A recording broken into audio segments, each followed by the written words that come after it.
მოგესალმებით მეგობრებო, თქვენ უყურებთ გადაცემა თევზაობის დროს. ჩვენ ახლა ვიმყოფებით თბილისის ზღვაზე, ვარკეთილის მხარის პატარა ზღვას რომ ეძახით, სადაც საქართველოს ფიდერის თევზჭერის ფედერაცია ატარებს სამყარო ფესტივალს ფიდერის თევზჭერაში. მონაწილეობს 80 სპორტსმენი, რაც არის ძალიან ესე დიდი მასშტაბური ტურნირი, უპრეცედენტო შემთხვევაა.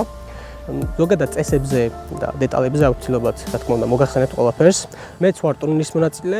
მოგვიახლოვდა მსაჯი, რაც იმას ნიშნავს, რომ უნდა შეამოწმოს ჩვენი დასაკვები, რადგანაც არის შესაბამისი წესები და არ უნდა გქონდეს რაღაც გარკვეული ინგრედიენტები გამოყენებული.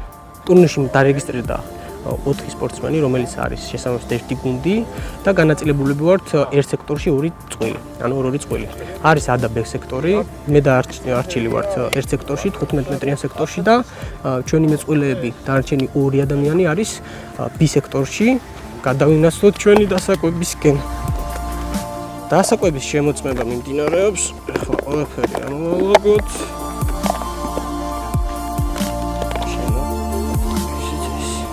შეგვიმოწმა მსაჯმა დასაკვები და ყველაფერი რიგზია, რა თქმა უნდა, წესების მიხედვით გავაკეთეთ. ხა შეგვიძლია უკვე მივიტანოთ ჩვენ სათევზაო ადგილას და მოვიწყოთ პატარა კუთხე.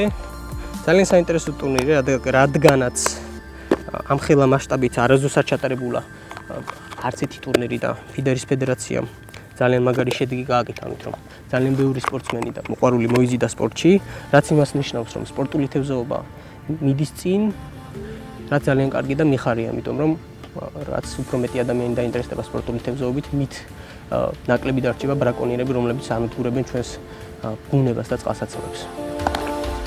როგორც მოგახსენეთ, 4 კაციანი გუნდები გაკეთდა. შესაბამისად ჩვენი სახელით გამოდივართ Forward Boys, ანუ ტივტივის ბიჭები, როგორც ტივტივის ფედერაციამ აუჩიეთ შესაბამისად ესეთი სახელი და იმედი მაქვს, რომ რაღაც გარკვეულ შედეგს დავდებთ.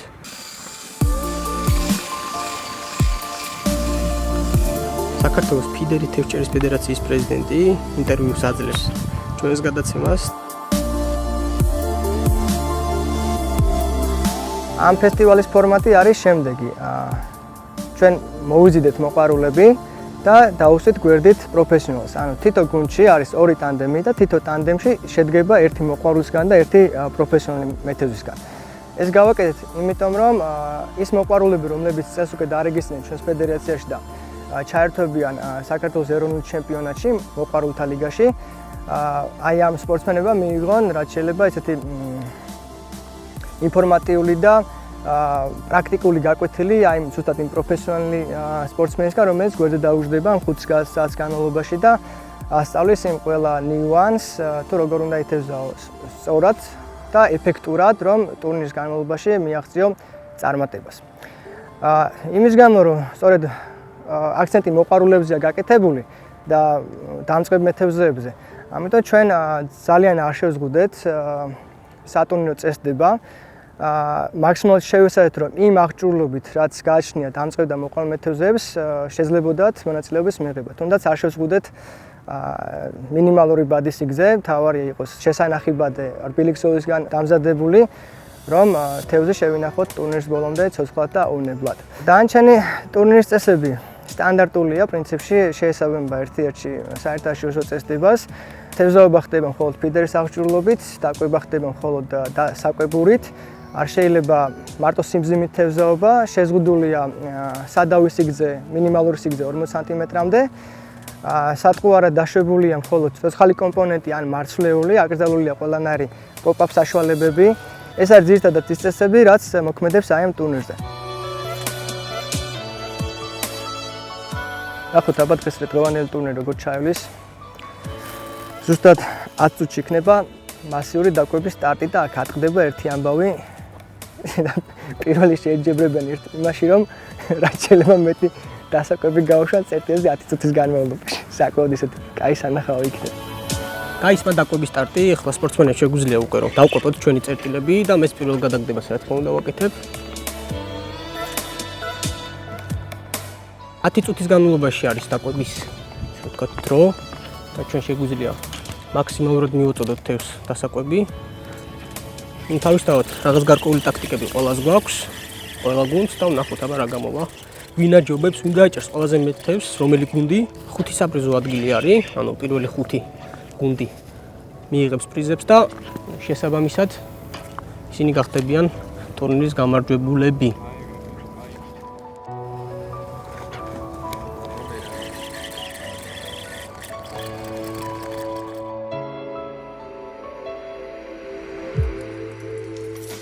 წელს ფედერაციას საკმაოდ ისეთი დატვირთული გრაფიკი აქვს, იმიტომ რომ როგორც უკვე აღვნიშნე, წელს შემოვიღეთ ჩვენ სამოყვარულო ლიგა, ანუ დაგვემატა კიდევ დაახლოებით 30 სპორტსმენი სამოყვარულო ლიგაში.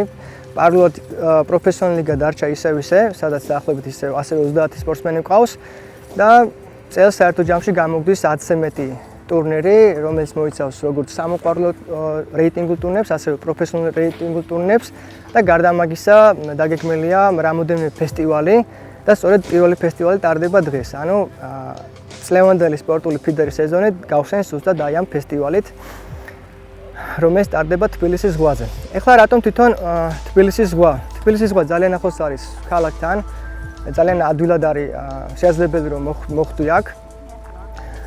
თვითონ წყალსაცავში ძალიან ბევრი საინტერესო თევზჭერის ობიექტი ბინადრობს.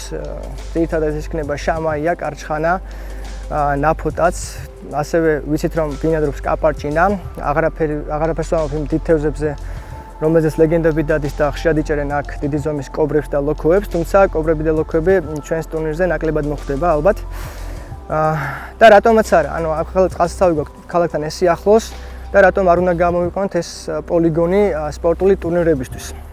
სწორედ ამიტომ პირველი სატესტო ტურნირი იქნება ფესტივალის პარკლებში, ნახავთ რეალურად რა მოხდება, რა პოტენციალს გამოამჟღავნებს თბილისის ზღვა ჩვენი ტურნირებისთვის და მე იმედი მაქვს რომ თუ ყველაფერი კარგად წარიმართება, შეიძლება მომავალში აქ ვიხილოთ სამოყვარულო და ასევე პროფესიონალური ლიგის რეიტინგული ტურნირებიც. დავიწყეთ თევზაობა, ყველა მონაწილეს და ყველა კუნძულებს წარმატებას.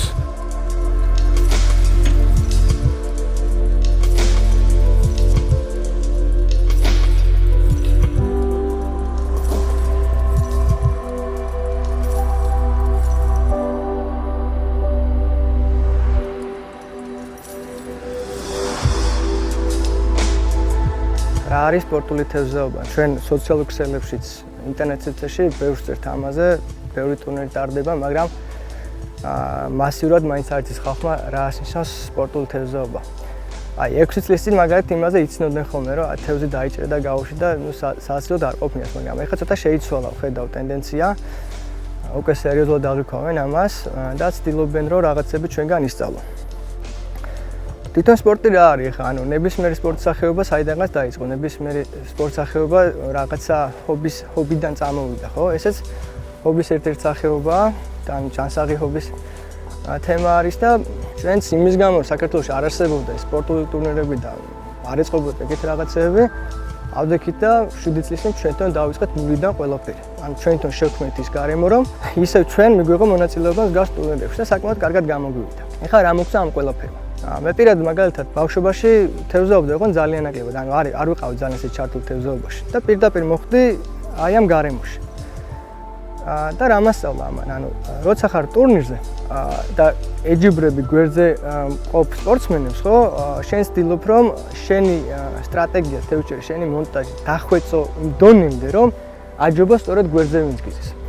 შეიძლება მარტო წახვიდე სამოყვარულო თევზაობაზე, დაждდები, კარგად დაიჭირო, ბევრი დაიჭირო ძალიან და კმაყოფილი იყო ამით. აი მე ნახე რამდენი თევზი დავიჭირე რა.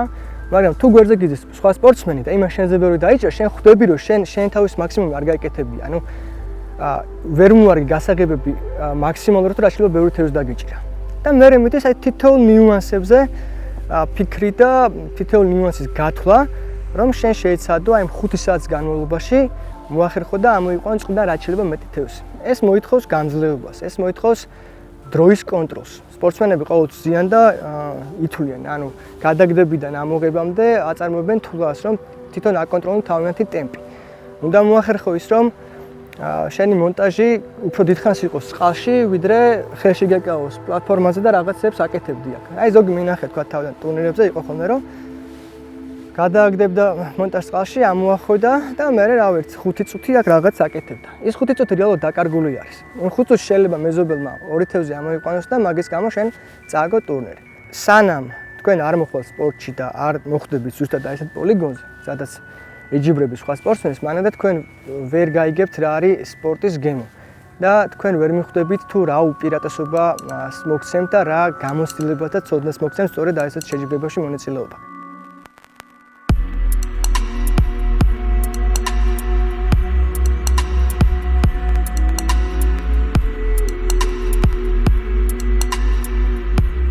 მინდა აღვნიშნო, რომ დაძაბულია ტურნირი. ნახოთ აბა როგორი შედეგი იქნება საერთო ჯამში. დაჭერილი თევზის რაოდენობით. შევძლებთ დავამტკიცოთ, რომ ტივტივის ბიჭებს შეგვიძლია, ტივტივის ფედერაციის ბიჭებს შეგვიძლია ფიდერის თევზაობა. საქართველოში წყალსაცავები საკმაოდ ისეთი ცუდ მდგომარეობაშია დღეს არასწორად თევზაობის გამო და ძალიან დიდი პრესინგისგან მეთევზეების მხრიდან. და ჩვენ ამ თევზს რასაც ვიჭერთ, ყოველთვის ვუშვებთ უკან. ეს ხდება როგორც ტურნირზე, ასევე უკვე ძალიან ბევრ სპორტსმენს ცხოვრების წესად აქვს. უბრალოდ თევზაობაზე რომ მივდივართ, ეს თევზი ჩვენ სახლში აღარ მოგვაქვს. ისე ვაბრუნოთ უკან, რომ ან სხვამ დაიჭერს, ან ისე ჩვენ დავიჭერთ მომავალში. ამას თუ არ გავაკეთებთ დღეს, ხვალ უკვე ვერცერთი მეთევზე ვეღარაფერს ვეღარ დაიჭერს. ანუ ეს არ არის მარტო სპორტსმენების თავის ტკივილი და პრობლემა, ეს არის ზოგადად ყველა თევზაობის მოყავლის პრობლემა. უნდა შევიცადოთ, რომ თევზი რაც შეიძლება მეტი წყალში იყოს, ვიდრე წყლის გარეთ. იმიტომ რომ აღარავინ აღარ აქცევს რეალურად ყურადღებას წყალსაცავებს, აღარ ხდება წყალსაცავების გათევზიანება, როგორც უნდა ხდებოდეს.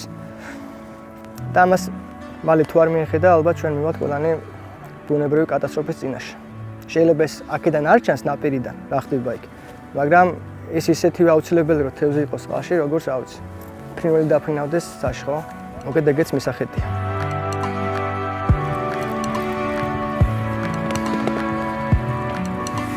დავიჭერეთ კიდევ ერთი თევზი, 10 წუთი დარჩა ტურნირის დასრულებამდე. და მოლოდინები დიდია, ნახოთ აბა რა გამოვა. ძალიან მაინტერესებს, პირველად ვიღებ მონაწილეობას ფიდერის ფედერაციის გამართულ ტურნირში და შესაბამისად ძალიან მაინტერესებს კიდევ ერთი თევზი დავიჭირეთ. აბა ვნახოთ ბოლო 10 წუთის განმავლობაში რამდენს დავიჭერთ, ეს უკვე მეორეა.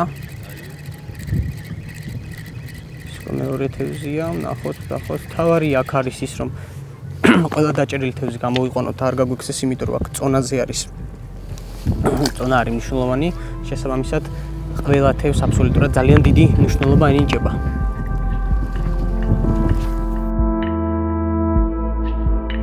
პირადად გულშემატკივრობ ნებისმიერ სპორტულ თევზის შესახებას, ეს იქნება სპინინგი, ტივტივა, კარფიშინგი თუ ასე შემდეგ. იმიტომ რომ თუ აი ეს ფედერაციები და კლუბები ერთად არ დავდეკით და ერთად არ გაუწიეთ პოპულარიზაცია ზოგადად სპორტულ თევზჭირას, ხო, ცალ-ცალკე ამას ვერაფერს ცალ-ცალკე დიდ შედეგს ვერ დავდოთ. თავარი რომ ზოგადად ხალხმა, მეთევზეებმა, მოყვარულებმა დაინახონ რა არის სპორტი და ავამაღლოთ საქართველოში თევზაობის კულტურა. მე-7 წელი რა საქართველოში ტურნირები ტარდება და მსოფლიოში საუკუნე ნახევარია უკვე მსგავს ტურნირები ეწყობა და ისინი ამ სფეროში გაცილებით წინ არიან. რატომ უნდა ჩამოვჩეთ სხვა ქვეყნებს ჩვენ, ხო? არანაირად არ ვართ ნაკლები, არანაირად არ აგვაქვს ნაკლები სპორტული ჟინი და პრინციპში არც ნაკლები გამოცდილება, იმიტომ რომ მინიმუმ უთევზო წყალსაცავებში ვიჭერთ იმაზე მეცხოვეს, რასაც ვიჭერთ საერთაშორისო ტურნირებზე ხოლმე. საერთაშორისო ასპარეზზე წასული სპორტსმენი, რომელიც გამოცდილებას იღებს იქ და აქ ჩამოდის, ხო? ის გამოცდილება ნაწილდება ზოგადად აი აქ და ზოგადად მთელი სპორტსმენების დონე იწევს აი ამით სწორედ. ბოლო ჩაგდებაზე ამოვიყვანე თევზი, რა ძალიან კარგია და სასიხარულოა. ეხლა დაველოდებით ჩვენ საჯებს, დაგვიძახებენ, მივიტანთ ჩვენ დაჭერილი თევზს და აწვენიან. ნახოთ აბა რა გამოვა. მიახლოვდება საჯთა ბრიგადა.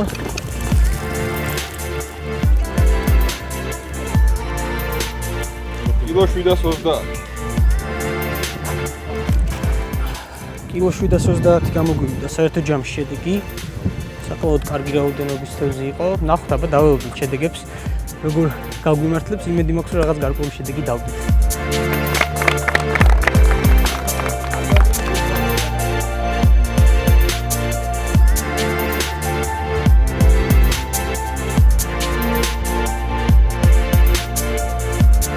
ნიკოლას ქუთიშვილი. ძალიან კარგი. ყველაზე პატარა მონაწილე. ფესტივალის დაჯილდოვდა შესაბამისი პრიზი ძალიან კარგია. მივესალმები ესეთ გადაწყვეტილებას. ამდენი გამარჯვება პროფესიონალები. და ასევე ამდენი ლაფაჭი და ბესობერიძე.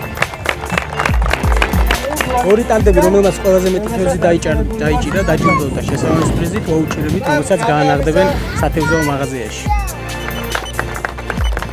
გუნდი, რომელმაც დაიკავა მეხუთე ადგილი. ქული, 13 ქულა, წონა 1990 გრამი. ეს არის გუნდი ბაჩი ჩხაიძე, მამუკა დეტექტორი, აჩიკო სვედაძე და მიშა ხიდანიშვილი. მეხუთე ადგილზე გასული გუნდი დაჯილდოვდა 200 ლარის ვაუჩერით, რომელსაც გამოიყენებენ ერთ-ერთ სათევზაო მაღაზიაში. ძალიან კარგი.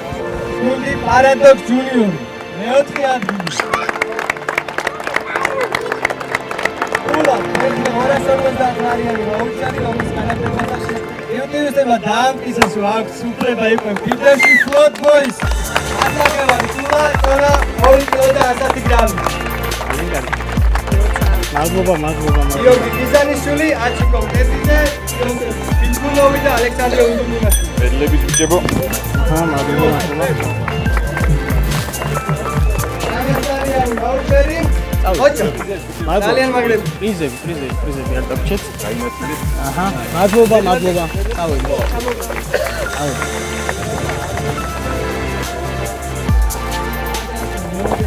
მესამე ადგილი, ძალიან მაგარი. ულოცავ ჩემ გუნდს. კაპიტანი. მეორე ადგილზე გავიდა გუნდი, რომელსაც გადაეცა 300 ლარი ვაუჩერი, ძალიან კარგია. ბრავო. ძალიან მაგარი.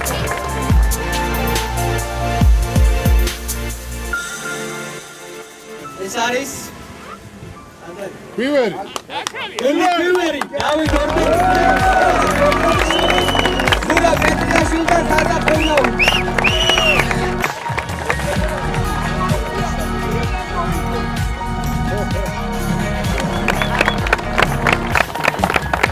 პირველ ადგილზე გასული გუნდი დაჯილდოვდა 700 ლარიანი ვაუჩერით, ძალიან მაგარი თასით და მიულოცოთ მოკლედ, ძალიან კაი ტურნირი იყო ჩვენმა მასპინძელმა ფიდერის ფედერაციამ.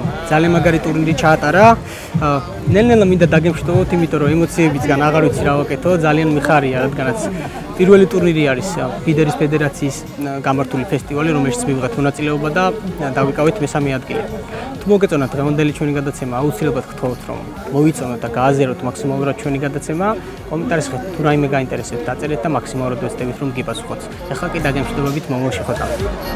ვაჩასე, ფესტივალი დასრულდა ისე როგორც მოვლოდი პრინციპში. კიდევ ერთხელ გამოჩნდა, რომ ეს სპორტი არის გუნდური სპორტი და თუ გუნდი არ გივარგა, გაგიჭირდება მოგება.